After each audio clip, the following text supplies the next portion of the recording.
I'm hanging out with my guy Shaw, and we're going to talk about some AI agent stuff.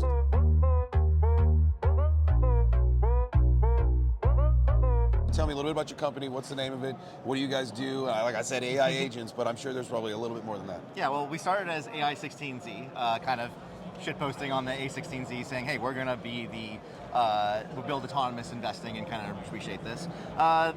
They had some things to say about that once we got a little big, so we worked out with them. They're cool guys. We rebranded to ElizaOS, so we are building Eliza as our core tech, and our company is called Eliza Labs as a result. So it was very convenient that we'd already been building Eliza and had a brand to kind of jump into. We sort of outgrew some of the shitpost of the original thing. That's good. Yeah. It's all part of the process, right? Yeah. It's evolutionary, much like AI is and all that stuff. So all right, let's think about agents. And one of the things that interests me the most about it is, the ability for an agent to go out and make money for you, whether it's through trading or commerce or whatever it does. Is that some stuff you guys are building? I'm very interested in that. I think there's a lot of challenges in there that we probably paper over, like, oh yeah, an AI is going to be able to trade for me.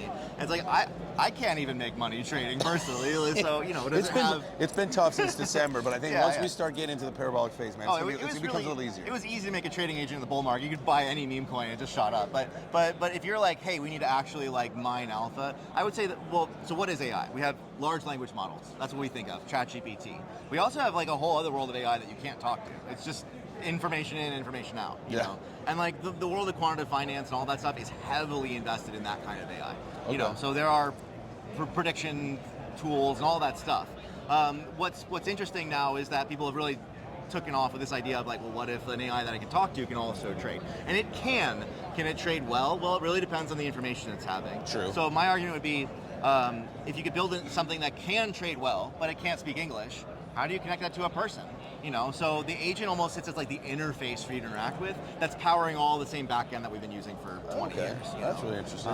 I'd say that, there's a lot of different approaches. There are a lot of people who are saying we are building trading bots. We have built an open source trading bot, but my experience was that is not the best way to make money. Yeah. We have another thing we've been building, which is a community investor. Okay. And this is where we started with AI16Z and everything, and this is also open source. And the idea is, okay, well, it's not like a trading bot, but you might be good at trading. Can you shill alpha to the bot, and then it will go in paper trade, and if you're really good at shilling alpha, it'll actually start listening to you and buying. So it's not just going to buy anything anyone says.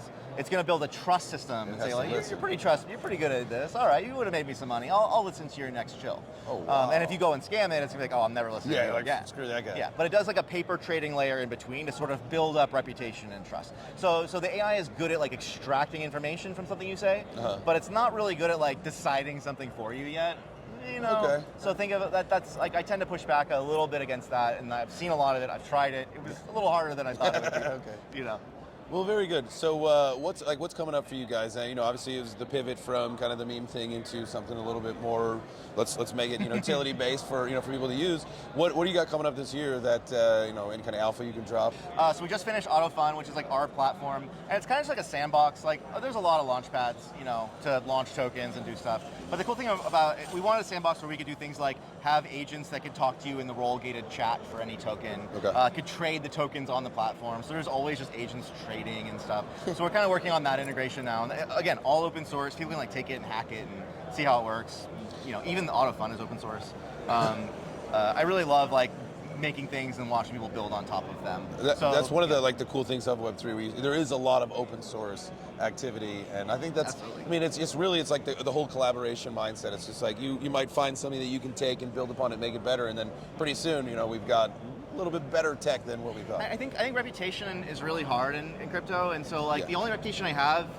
I'm just some dude, but you can see that I wrote a lot of code in the past, and I made a lot of projects, and you can go use them and try them and validate. Okay, that actually works. It's not just this guy knows what he's talking about. I hope that I know. I do this every day, and so you can call me whatever you want, but you can't deny that my code exists in open source, and I think that's a really important part of the new meme coin decentralized. I'm supporting some dude making code. I hope it's worth something, but you can actually see it, try it. Well, that's cool. So I really like that part of the loop. And then to get back to your question, we're working on AutoFund, and we're about to launch Eliza V2, our official 1.0.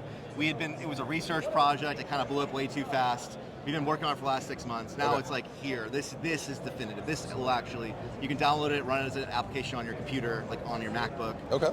Talk to agents locally, or run it as a server, whatever you want. So that's like our core thing is like putting all this together, having kind of the token launchpad where people can do that, but then tying it into our agents pretty tightly, and just kind of seeing where everyone goes with it. That's awesome, dude. Yeah. All right, so let's shift the gears a little bit really quick and just think about this. So we're at Consensus 2025, massive conference, and I think this year we're setting the stage for maybe what is like we're watching mass adoption happening like right now before our eyes, right?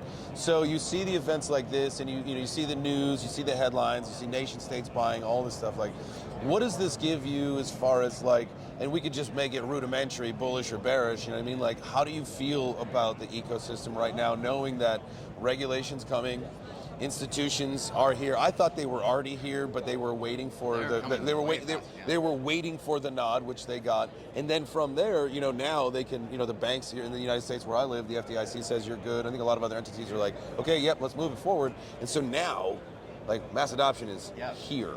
What do you think about that? I think we're going to lament the end of the glory days because it's going to get super boring.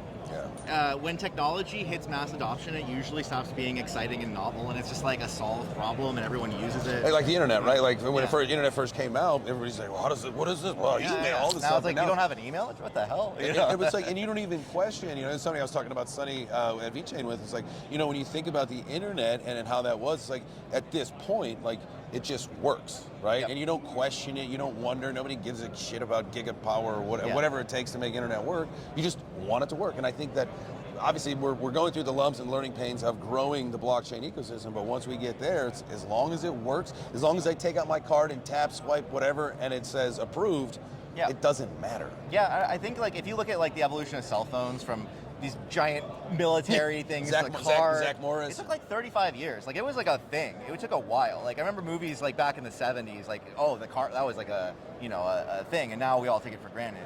And I think that crypto's actually moved a lot faster. Like, the technologies that are happening today seem to be moving a lot, AI obviously too.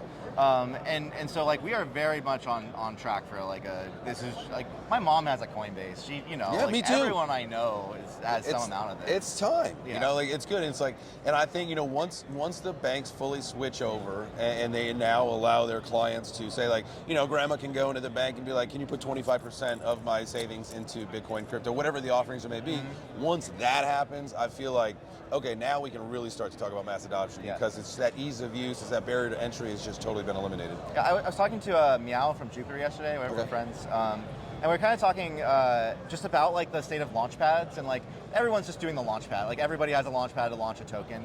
But now with all these institutional people coming in, like, that's a world that's totally like not their world. Right. What does a launchpad look like for an institution?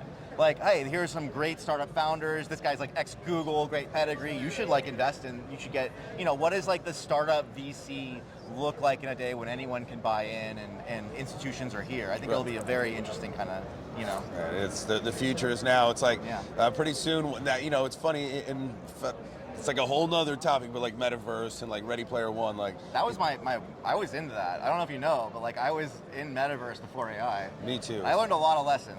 I was just a little early, right? Yeah. Metaverse was early. I think it was Web3 gaming's first kind of offering. Everybody got really excited about it because Ready Player One had come out, so we're like, oh my God, get me in the Oasis. But I also think we have to like, there's things about it that were real and things that were like, well, that actually probably never would have worked. I just don't think that mass adoption of headsets is really gonna, like, I have all of them. Same, and I never use them. Too clunky. Yeah, and it's like, I don't want my face to be sweaty. Like, as long as I just, now I know a lot of people are wearing the Ray-Bans that have the thing. They're pretty slick. We're doing some development on the camera glasses now. You like them? I just started getting, bought them, and I was like, okay, well, when I go home, but this is where we want Eliza to go, is we want the camera and the microphone. Because that's the loop. I don't really even need the AR. I need the agent to be able to see what I see, and then it can remember, it can comment, it can like store my whole day. It can remember like your face. The next time I see you is like telling me your name. That's that's the killer app. That's the one right there. But the whole like, virtual world with millions of people, that was never gonna be the thing, because we're all like in our 30s and 40s and way too fucking busy to play video games all day. I need like a casual experience. Like, that's dominating. And I think the same thing with AI. Like, oh yeah, it's got a billion agents. It's like, let's get one agent to solve one fucking problem for me first. The Metaverse, like billion users, one room where I would hang out for one day. Right. Like, if you can do that, you got the Metaverse. Agents are the same thing. I think there's a lot of hard, like stupidly small hard problems. Like, I have an agent, and how do I let it know that you can control it? Or Yeah. what you can control on it? Like that's role access and control. Like that is like a multi-month research project, and that's just like one of many, many problems that we're having to deal with. Well, there's probably a lot of things that are going to be dealt with and dealt with very well. Shaw, I appreciate you, man. Now let me ask you one last thing. Say someone who's watching this video and they're like, damn, I gotta connect. I want to jump in the community. I gotta learn more. Where do you want them to go? Yeah, I mean, we have a great, vibrant builder community. So everything we do is open source, and we're like teach people how to build agents from scratch. Try to really support that. I'm going to be doing a lot more of a new AI agent dev school. We did it last time for our first version. We're doing a new version. So you can come to our Discord, discord.gg/ElizaOS. I'm on Twitter at ShawMakesMagic. Mostly just yap about world events and Eliza and agents. So Crypto, AI, Web3, all the important things, guys. Thank you, Shaw, for being here. Thank you for having me. I want you guys to smash that like button right now on your way out here. If you don't do it, you know you're getting a knuckle sandwich. All right, guys, we'll see you next time. Thank you so much. Dude, thank you, man. That was great.